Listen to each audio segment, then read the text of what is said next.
Sa gitna ng pangamba matapos yanigin ng malakas na lindol ang Cebu, agad na kumilos ang Police Regional Office 7 upang tugunan ang pinsala at tiyakin ang kaligtasan ng mamamayan. Mula sa mabilis na pagmomonitor ng sitwasyon hanggang sa aktwal na pagreresponde sa mga naapektuhan, nagpakita ng kahandaan ng Pro 7 sa pagtupad ng tungkulin. Patrolwoman Flora May Azares para sa report. Magnitude 6.9 na lindol ang tumama sa Bugo City, Cebu at mga kalapit na lungsod bandang alas 9:59 ng gabi noong Setyembre 30 ng taong kasalukuyan na nagdulot ng malawakang pagkasira at pagkasawi. Ayon sa Regional Disaster Risk Reduction and Management Council o RDRRMC Office of Civil Defense.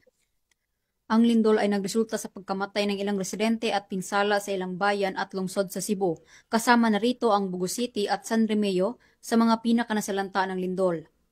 Kinumpirma rin ng mga ulat ng otoridad ang mga nasawi sa Tabuelan, Medellin at Talisay, habang ang daan bantayan ay nagtala ng maraming bilang ng mga nasugatan na kung saan marami ang may minor injuries. Patuloy na pinagsasama-sama ng mga otoridad ang mga ulat habang patuloy pa rin ang pagsubaybay at pag-verify.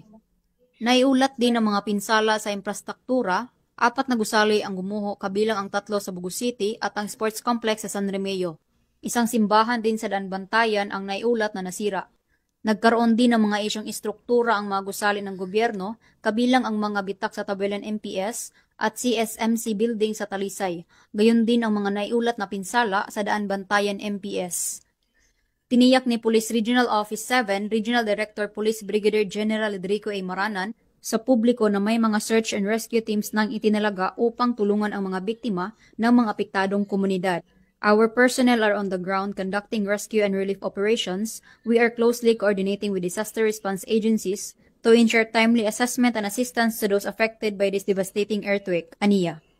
Ang kapulisan ng Pro 7 ay patuloy ang paghahatid ng tulong sa lugar ng mga nasalanta upang matugunan ang pangangailangan at malaman ang aktwal na kalagayan ng mga biktima ng lindol.